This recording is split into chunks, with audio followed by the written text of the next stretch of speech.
What if I told you that the smartest woman in the room isn't the one with the highest degree, the fanciest title, or the loudest voice?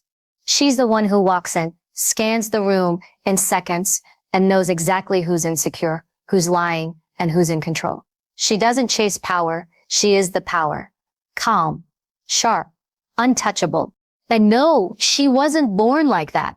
She trained for it. You see, being a smart woman isn't about being perfect. It's about being prepared. It's about knowing how to think under pressure, how to speak with impact, and how to stand your ground when everything around you is designed to make you shrink. Let me ask you something. How many times have you walked away from a conversation thinking, I should have said that? How often have you held back an idea, a boundary, or even a dream because you didn't want to be too much? This isn't about self-help fluff. This is about strategy. It's about learning how to navigate a world that constantly underestimates you and doing it with precision.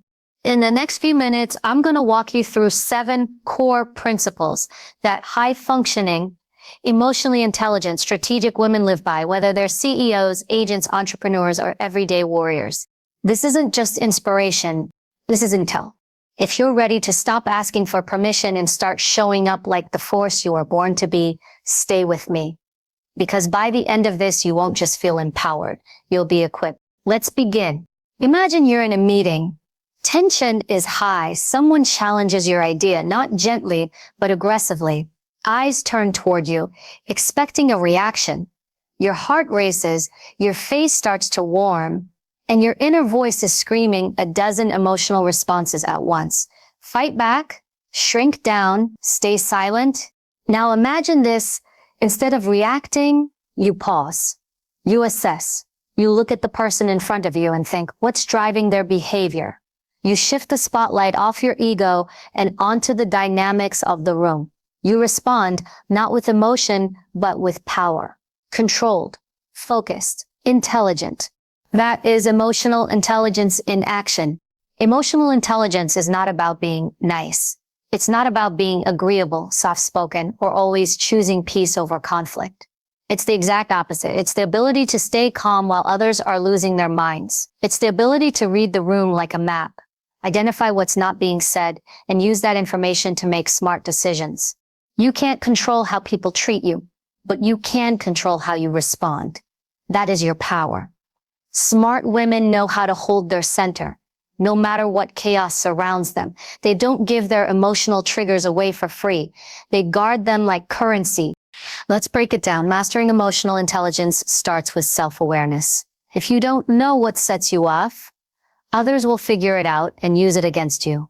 People manipulate what they can predict. If every time someone interrupts you, you visibly shut down, that becomes your weakness, and people, whether consciously or not, will use it. Emotional intelligence is about studying yourself as if you were your own case file. What angers you? What silences you? What makes you over-explain? What makes you want to be liked more than respected? Because here's the truth. When you're emotionally reactive, you're not in control. The person who provoked you is. But a smart woman, she plays chess, not checkers. She doesn't let her emotions get hijacked. She uses them as information. Let's say you're in a conversation and someone's tone is off, dismissive, cold, maybe even insulting. Emotional reactivity would look like snapping back or retreating into silence.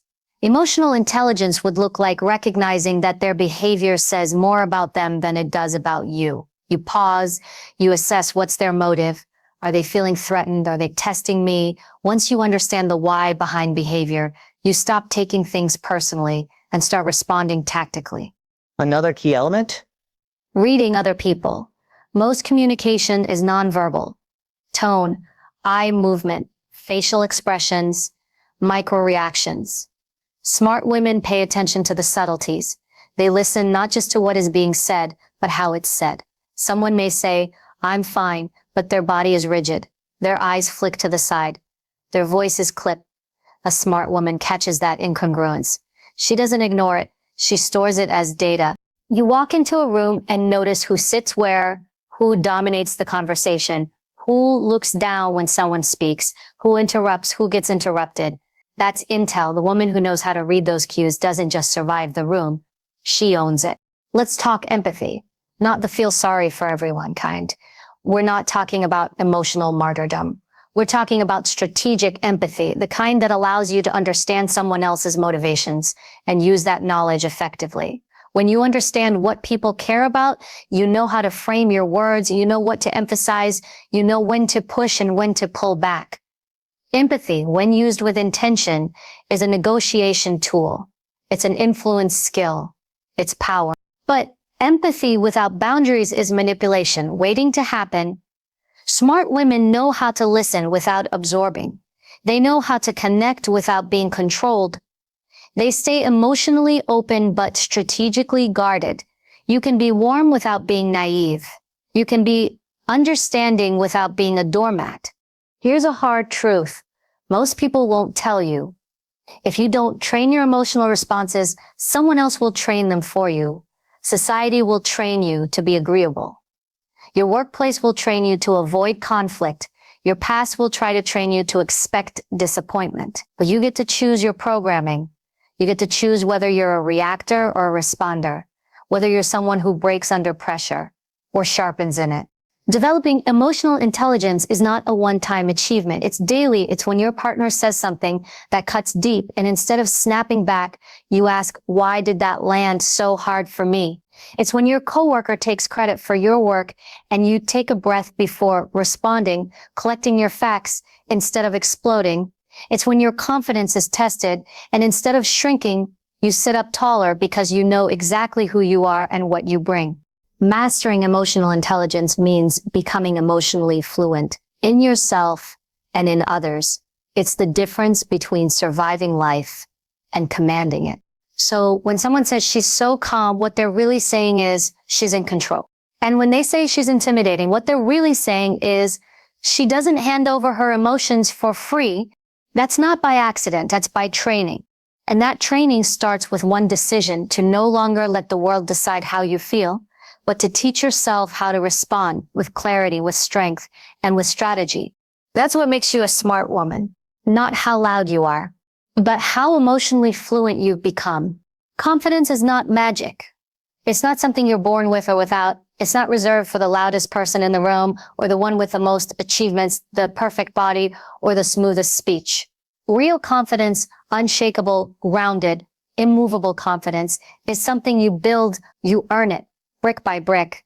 And the moment you stop waiting for someone else to give it to you, you step into the kind of power that can't be taken away. Let's start with the hard truth.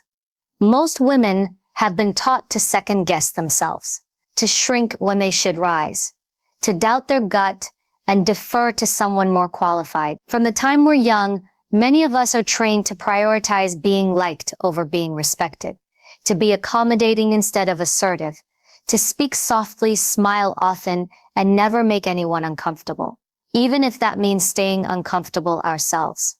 And that conditioning doesn't just disappear. It shows up every time you hesitate to speak in a meeting, even though you know you have the right idea. It shows up when you say sorry before making a valid point. It shows up when you dim your light to make someone else feel better about theirs.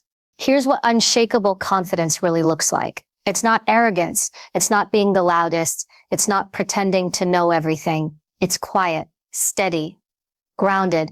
It's the ability to walk into a room without needing to prove anything because you already know your value. You've done the work. You've built the skills. You've failed, learned, and gotten better. You've trained your mind to hold itself together even when everything around you is trying to break it apart. Confidence is born from competence, not perfection. Competence. When you repeatedly show up, when you study, when you fail and try again, when you build your abilities until they're not up for debate, confidence becomes the side effect. Think of it like a muscle. You don't get stronger by wishing. You get stronger by lifting. And lifting again and again, even when it's hard, especially when it's hard. Most people think they need to feel confident before they act, but that's backwards. Action comes first. Confidence follows. You don't wait to feel brave to speak up. You speak up while you're scared. And each time you do, the fear shrinks and your confidence grows. If you wait until you feel ready, you'll wait forever. Readiness is a myth. Courage is the truth. Let me tell you something most people don't say out loud. You will be judged. People will underestimate you. Someone out there will think you're too bold, too cold, too much. And that's not your problem to solve. A smart woman understands that confidence isn't about being liked by everyone. It's about being respected by the right people. And more importantly, respected by yourself. Every time you abandon your voice to please someone, your confidence takes a hit. But every time you speak with truth, even if it shakes a little, you reinforce that you can trust yourself. That's where unshakable confidence comes from. Trust. Trust that your instincts are sharp, that you can handle discomfort, that you don't need to perform or pretend to be worthy. Let's talk about failure. Most people fear it, but smart women use it. Confidence doesn't come from avoiding mistakes. It comes from moving through them and realizing they didn't destroy you. Every setback, every rejection, every public stumble is a training ground. The woman who fails and comes back stronger is 10 times more dangerous than the one who's never been tested. You have to stop interpreting failure as proof that you're not good enough. Failure is feedback. That's all. It's information. It's a signpost, not a verdict. When you can look at your failures without shame, analyze them, learn from them, adjust and move, you become untouchable because nothing can rattle you. You've been through it and you came out smarter. Body language matters too. You may not always feel confident, but your posture can trick your brain into stepping up. Shoulders back, chin up, make eye contact, speak from your chest, not your throat, occupy space like you belong there because you do. Your physiology affects your psychology. You don't need to feel 100% sure to look like you are. And the funny thing is, when you start moving that way, eventually your mind catches up. Another piece of this puzzle is identity. Who do you think you are? Not who they say you are. Not who your past says you are, but who do you believe yourself to be? If you see yourself as small, unworthy, or invisible, your actions will reflect that. Confidence starts with deciding, this is who I am now. This is how I show up. And then reinforcing that identity with your habits, your standards, your words, and your boundaries. And boundaries, those are crucial. Confident women have boundaries. They know their time is valuable. They know their energy is not free. They don't say yes when they mean no. And they don't explain themselves just to make others comfortable. Setting a boundary might make people uncomfortable, but letting people walk all over you will make you miserable. Choose discomfort now or resentment later. You don't become confident by accident. You become confident by showing up to your life with intention, by choosing discomfort over safety, by backing yourself even when no one else does, especially then. Unshakable confidence isn't about being fearless. It's about acting with the fear. It's about stepping forward even when your hands are shaking. It's about trusting that even if you fall, you'll get back up. Smarter, tougher, and even more certain of your strength. The most dangerous woman in any room is the one who doesn't need to prove her worth because she's already proved it to herself. Be that woman. Train for it. Build her. One decision, one action, one brave moment at a time. Because once you learn to trust yourself, truly trust yourself, no one can ever take that away. Powerful communication is not about talking more. It's about saying the right thing at the right time and knowing exactly why you're saying it. Smart women don't speak to fill space. They speak to make impact. Every word is intentional. Every silence strategic. They understand that how you say something matters just as much as what you say, sometimes even more. Strategic communication starts before you open your mouth. It begins with awareness. Who's in the room? What do they care about? What's the power dynamic? What are the unspoken agendas? A smart woman doesn't rush to be heard. She listens first, she watches, she assesses, because once you understand the terrain, you can navigate it with precision. One of the biggest misconceptions about communication is that it's all about self-expression. It's not. It's about connection and influence. If you want to get your message across, you need to know your audience. You need to adjust your delivery to meet them where they are, not to people please, but to be effective. A strong communicator knows how to shift tone, language, and energy without losing her authenticity. That's not being fake. That's being tactical. Think of your voice as a tool. Your tone can de-escalate a conflict or escalate it in seconds. Your phrasing can open someone's mind or shut it down completely. Your delivery can make you sound certain, or it can expose uncertainty. Even if your message is strong, smart women practice control over how they sound. They speak with clarity. They cut out filler words that weaken their message. Just sorry, maybe, kind of. These words are confidence killers. You don't kind of believe in your idea. You believe in it. You don't just want to say something. You say it. Removing verbal apologies from your everyday language is not arrogance, it's ownership. Negotiation is one of the highest forms of communication, and smart women never walk into a negotiation unprepared. They don't wing it.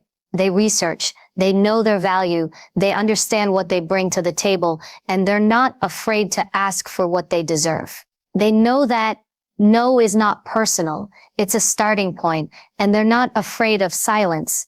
In fact, they use silence as a tool. Most people are uncomfortable with silence and rush to fill it, often giving away more than they intended. A smart woman lets the silence do some of the talking. She holds her ground. She understands that tension can be productive. Being strategic means knowing that communication is not always verbal. It's your body language, your facial expressions, your eye contact. When you walk into a room, your posture speaks before you do. Are you standing tall or are you shrinking? Are you claiming space or are you apologizing for taking up any at all? Your presence communicates volumes. People decide whether to take you seriously within seconds, not based on your resume, but on your energy. Strategic women know how to carry themselves like they belong, because they do. Another element of strong communication is boundary setting. Most women are taught to be agreeable, to say yes when they want to say no, to avoid conflict, smooth things over, keep the peace. But peace without honesty is not peace, it's quiet resentment. Smart women understand that no is a complete sentence. You don't owe long explanations for your decisions. You don't need to soften every boundary with a smile. You can be firm and kind at the same time. Strategic communication also means knowing when to speak and when to stay silent. There is strength in restraint. Not every comment deserves your energy. Not every insult needs a response. Sometimes the most powerful move you can make is to say nothing and let someone else's words reveal more about them than you ever could. Smart women don't engage in every battle.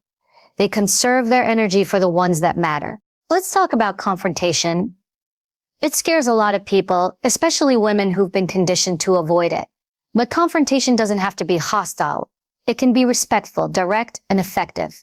A woman who communicates strategically doesn't shy away from difficult conversations. She prepares, she stays calm, she separates fact from emotion, and leads with clarity. She doesn't make it personal, she makes it purposeful.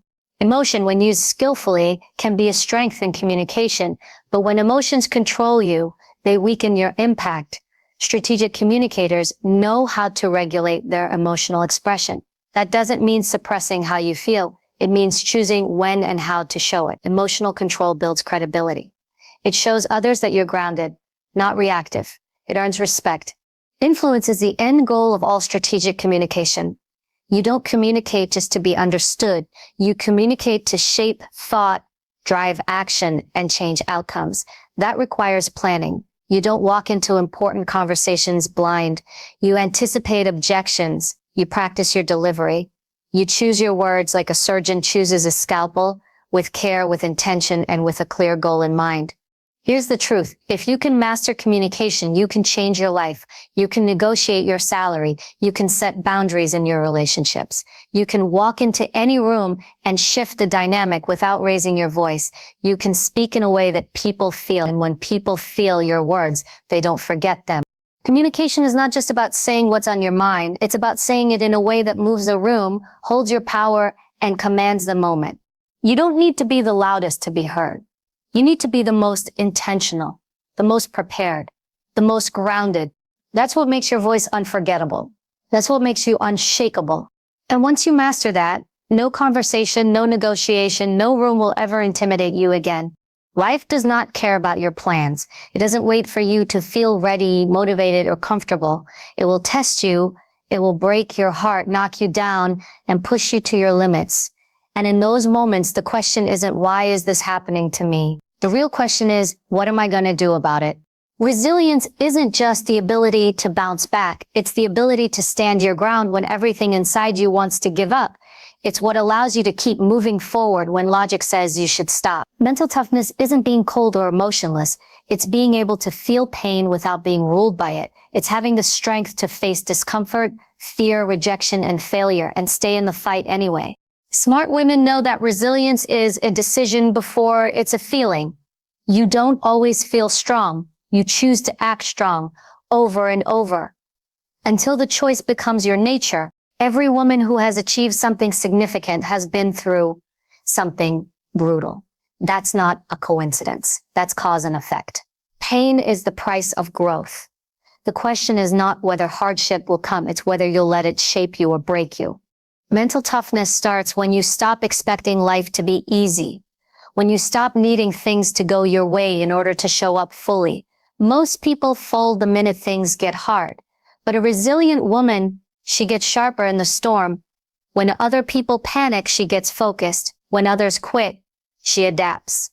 That mindset doesn't happen by accident. You train for it. You train by choosing the hard thing on purpose. You get up early when you don't want to. You finish the workout even when your muscles are screaming. You have the hard conversation you've been avoiding. You speak up even when your voice shakes. Every time you do something uncomfortable, you're training your mind to tolerate pressure, to operate under stress, to be unmoved by discomfort. That's what toughness is. Stress tolerance. It's the ability to perform when your body is tired, your emotions are high, and nothing is going according to plan. And the only way to build that is by putting yourself through it, one rep at a time.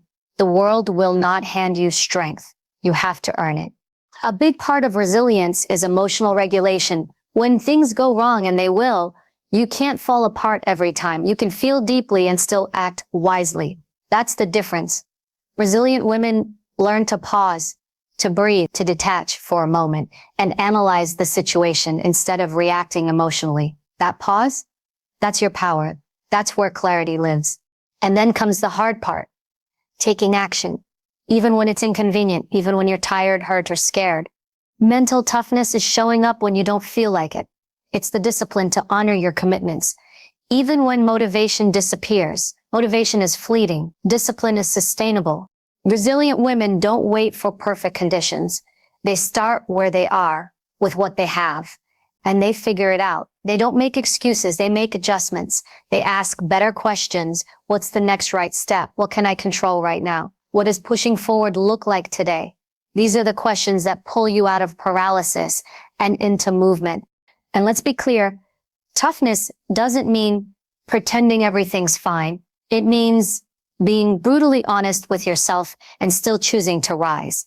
It means saying, this is hard, this hurts, but I'm not done. There's no courage in denial. There's courage in continuing, even with tears in your eyes and a storm in your chest. So one thing resilient women master is reframing. They don't see failure as a wall.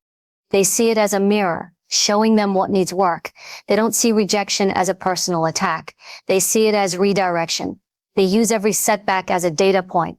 And because of that, they grow fast. They recover quicker. They take the hit and they come back stronger. Not because they're superhuman, but because they've decided that no hit will be the one that ends them. Resilience is also about protecting your energy. It's knowing what drains you and having the courage to walk away from it. You cannot be mentally tough if you're constantly surrounded by chaos, toxicity, and emotional vampires. Resilient women are ruthless about who gets access to their time, their mind, and their heart. Not because they're cold, because they understand that survival requires boundaries. Toughness is quiet. It's not performative. It's not about proving to others that you're strong.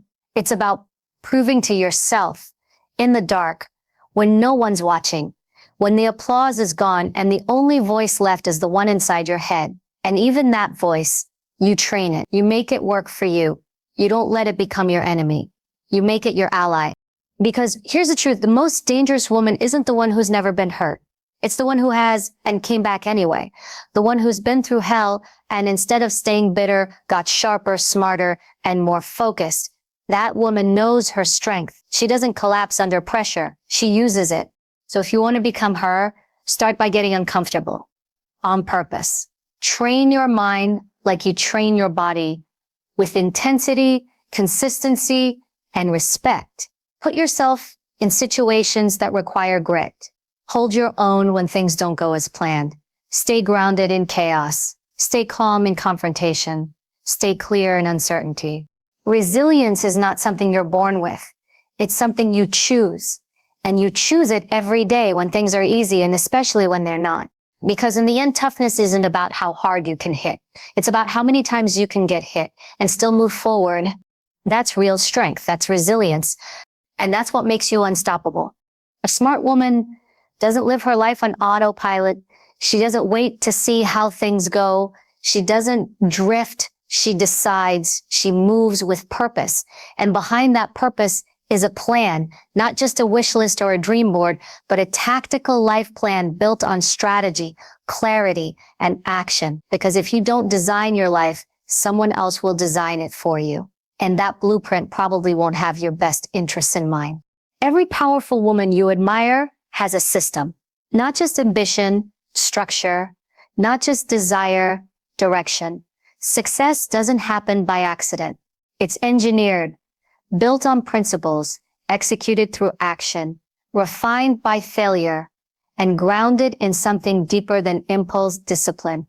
This plan begins with self-awareness. You can't build a powerful life if you don't know who you are.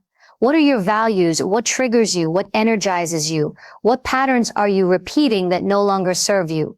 Self-awareness is not indulgent. It's tactical, because when you know your own wiring, you stop being reactive. You stop getting blindsided by your own habits. You start choosing responses instead of repeating behaviors. You know your emotional baseline, and when something knocks you off of it, you know how to recover. Next is emotional mastery. That's not about suppressing your emotions. It's about regulating them. When you can control your emotional responses, you become dangerous in the best way. You stay calm when others lose their grip. You don't let fear make your decisions. You don't let anger speak for you. Emotions are not your enemy. Undisciplined emotions are. Tactical women know when to lean into emotion and when to pull back. They don't avoid feeling. They just don't let feelings run the show. The third principle is tactical communication. Smart women know how to speak to be understood, not just to be heard. They use words like precision tools, measured, clear, and effective. They don't ramble. They don't apologize for taking up space. They say what needs to be said and then stop talking. They understand timing. They know the power of silence. And when it's time to advocate for themselves, they don't flinch. They don't beg. They don't over-explain. They simply state what is true and stand in it. Then comes boundary setting. You cannot live a high-performance life if you are constantly saying yes to low-level demands. Boundaries protect your time, energy, and focus. They are not about being cold or selfish. They are about being intentional. A woman with strong boundaries sends a message. I know what I'm here to do, and I won't allow chaos, insecurity, or guilt to derail it. She's not afraid to disappoint people. She's more afraid of disappointing herself.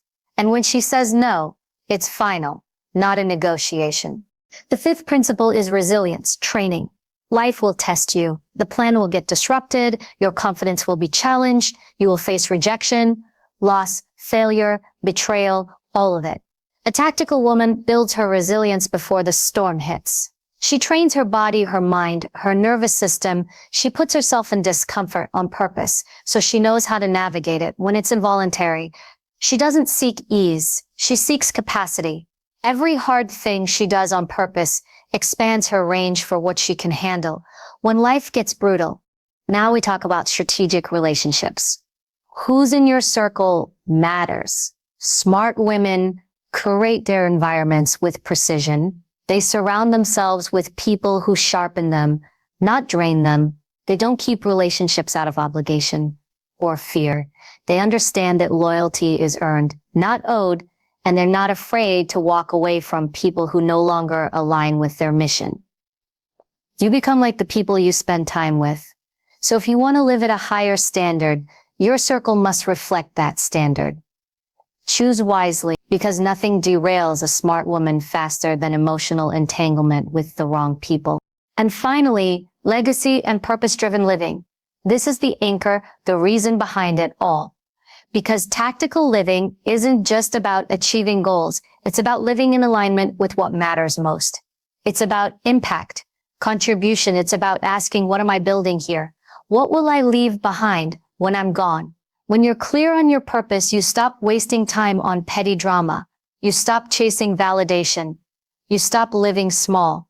You build something with depth, meaning, longevity. These 7 principles aren't abstract ideas.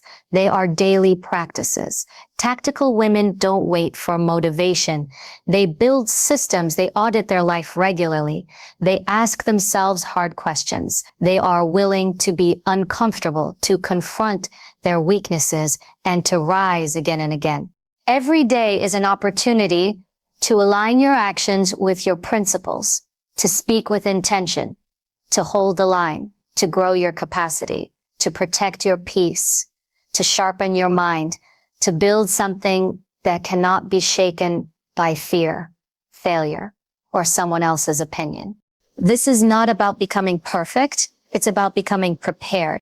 Because when life comes at you, and it will, you won't panic, you won't fold, you won't run. You look it in the eye and say, I trained for this. And that's what separates a life you survive from a life you command.